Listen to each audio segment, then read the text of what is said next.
ભણવાનું સમિતિ સૌરાષ્ટ્ર ઝોનના સભ્ય એવા શ્રી મુકુંદભાઈ મહેતાને વિનંતી કે મંચસ્થ થઈ પોતાના વાણીનો વિલાસ આપી અને અમને પ્રેરણારૂપ બનાવે. માનનીય શ્રી મુકુંદભાઈ મહેતા શ્રી મંચસ્થ થાય.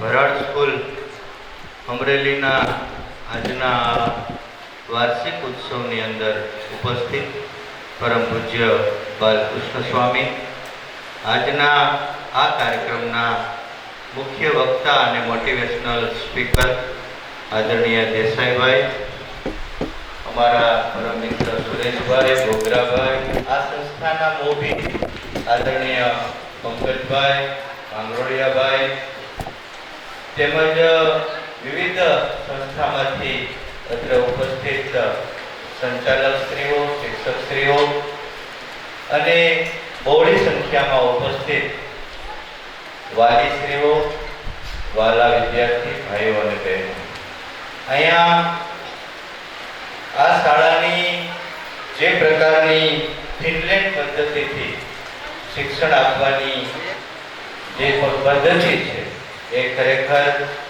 કાબિલેદાર છે. હમણાં જ બેને જે વાત કરી કે ભાઈ 1 થી 5 ના બાળકોને સ્પર્ધામાં ઉતારવાના નથી, વાલીઓને એવું લાગે કે આપણા બાળકોને નંબર આવવો જોઈએ, સ્પર્ધામાં ઉતરવા જોઈએ, પણ શિક્ષણની અમુક પદ્ધતિ એવી છે કે બાળકને ખોટી રીતે એની કક્ષા વિના કોઈ પણ સ્પર્ધાની અંદર તમે ઉતારો ત્યારે એની પ્રગતિના બદલે કદાચ ને કાંઈ નુકસાન થતું હોય છે. ત્યારે આ સંસ્થા દ્વારા જે આ પ્રકારની પદ્ધતિથી જે પ્રકારે શિક્ષણ આપવામાં આવે છે અને વિવિધ સહઅભ્યાસિક પ્રવૃત્તિઓ કરવામાં આવે છે બદલ આ સંસ્થા પરિવારને ખૂબ ખૂબ અભિનંદન પાઠવું છું. ખાસ કરીને દરેક બાળકની અંદર કાંઈ ને કાંઈ શક્તિ છે, એ પડેલી જ છે, પણ એ શક્તિને છે આપણે સંસ્થા દ્વારા, વાલી દ્વારા, ઘરના વાતાવરણ દ્વારા એમને પ્રોત્સાહિત કરવાના છે. કોઈ પણ વ્યક્તિ છે, સંસ્કૃતની અંદર એક શ્લોક છે કે અમંત્રમ અક્ષરમ નાસ્તિ, નાસ્તિ મૂલો અનૌષધમ, અયોગ્ય પુરુષો નાસ્તિ, યોજક તત્ર દુર્લભ. મિત્રો, કોઈ પણ અક્ષર એવો નથી કે જેનો કોઈ અર્થ ન બનતો હોય, કોઈ શ્લોક ન બનતો હોય. એવી જ રીતે કોઈ એવી ઔષધિ કે વનસ્પતિ નથી કે જેની અંદરથી કોઈ દવા ન બનતી હોય, સારવાર માટે એ ઔષધિ ન બનતી હોય. એવી જ રીતે કોઈ માણસ એવો નથી કે જે અયોગ્ય હોય. માત્ર આવી સંસ્થા છે, ભરાડ સ્કૂલ જેવી સંસ્થા છે, એ જ એવી છે કે યોગ્ય વ્યક્તિને છે એ યોગ્ય સ્ટેજ આપે, એને યોગ્ય પ્રોત્સાહન આપે. અને જે આવા જ લોકો છે એ દુર્લભ છે કે યોગ્ય વ્યક્તિને શોધીને યોગ્ય સ્ટેજ આપવાની જે બાબત છે એની અંદર યોગ્ય વ્યક્તિને શોધવો અને સ્ટેજ આપવું એ ખૂબ અગત્યની વાત છે. એટલે કોઈ પણ બાળક છે એની અંદર કાંઈ ને કાંઈ ઈશ્વરે છે એ શક્તિ આપેલી છે. વર્તમાન સમયની અંદર શરૂઆતમાં AI ની વાત થઈ. વર્તમાન યુગની અંદર જે પ્રકારે ઘરનું વાતાવરણ છે ત્યારે વાલીઓને નમ્ર વિનંતી કે બાળકોને ઘરમાં વાર્તા કહે, બાળકોને ઘરની અંદર રામાયણ મહાભારતના પ્રસંગોની વાતો કરે કે જેના કારણે બાળકોની અંદર અત્યારથી જે પ્રકારના ગુણો છે એ આવવા જોઈએ, એ પ્રકારના ગુણો છે એ સરસ મજાના ચારિત્ર નિર્માણની બાબત હોય કે કોઈને કઈ બાબતોની અંદર કોઈ ઉપદેશના માધ્યમથી એના જીવનની અંદર કાંઈ ને કાંઈ પરિવર્તન થતું હોય છે ત્યારે આપણે વાલી તરીકે ખાસ ખ્યાલ રાખવાનો, પણ એનો અમલ આપણે પોતે કરવાનો. શિવાજી મહારાજના ગુરુ હતા સ્વામી રામતીર્થ. સ્વામી રામતીર્થ પાસે એક વખત એક માતા છે એના બાળકને લઈને જાય છે અને એને કહે છે કે આ મારો દીકરો છે એ ગોળ ખૂબ ખાય છે, રોજ ગોળ ખાય છે. તો સ્વામી રામતીર્થે એમને બરાબર સાંભળ્યા. પછી એ માતાને અને બાળકને એમ કીધું કે તમે આવતા અઠવાડિયે આવજો તમે મારી પાસે. એટલે એમ કરી અને માતા અને બાળક ચાલ્યા ગયા.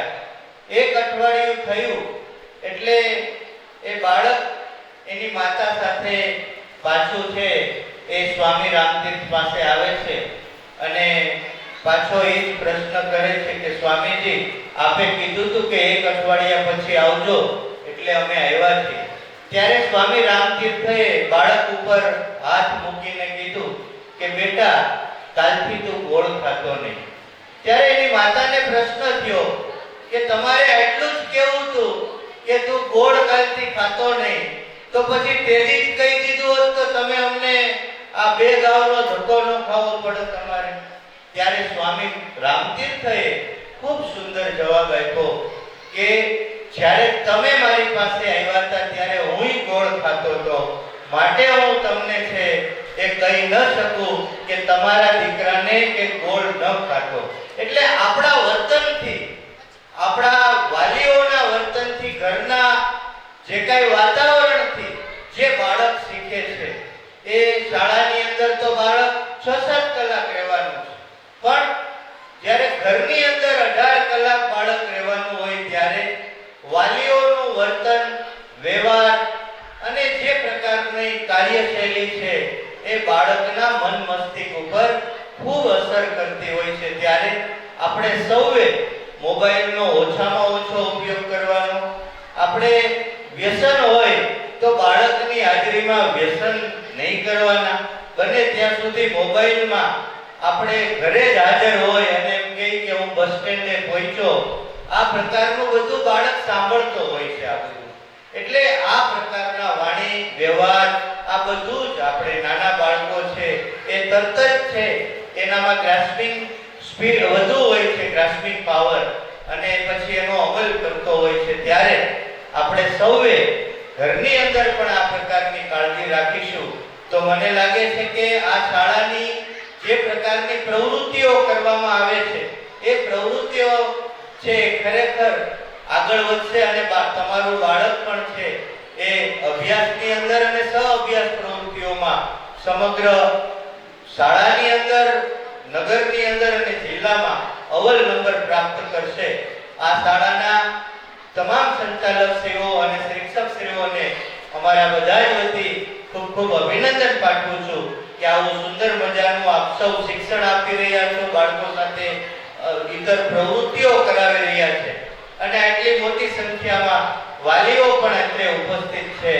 ત્યારે તમે પણ તમારા બાળક પ્રત્યે જાગૃત છો જ, પણ વધુ જાગૃત આપણે બનીએ. કારણ કે આપણે ગમે એટલા પૈસાવાળા હશું પણ જ્યારે આપણું સંતાન છે એ બરાબર યોગ્ય રીતે કેળવાશે નહીં તો આપણી મૂડી છે, આપણી પાસેની સંપત્તિ છે એ બધી જ નકામી છે. આપણી સંપત્તિ છે એ આપણા સંતાનો છે અને હવે તો 1 કે 2 સંતાનો હોય છે અને એમાંય આપણે બરાબર ધ્યાન ન આપીએ તો આપણી જીવનની અંદર ઘણી બધી મુશ્કેલીઓનો સામનો આપણે કરવો પડતો હોય છે. ત્યારે આપ સૌની જાગૃતિને પણ વંદન. આ શાળાના તમામ સંચાલકોને અભિનંદન સાથે આપ સૌએ અહીંયા મને બોલાવ્યો, બોલવાની તક આપી, મારું સન્માન કર્યું એ બદલ શાળા સંચાલક શ્રી પંકજભાઈ અને સમગ્ર ટીમનો આભાર માની વિરમું છું. અસ્તુ. ભારત માતા કી જય.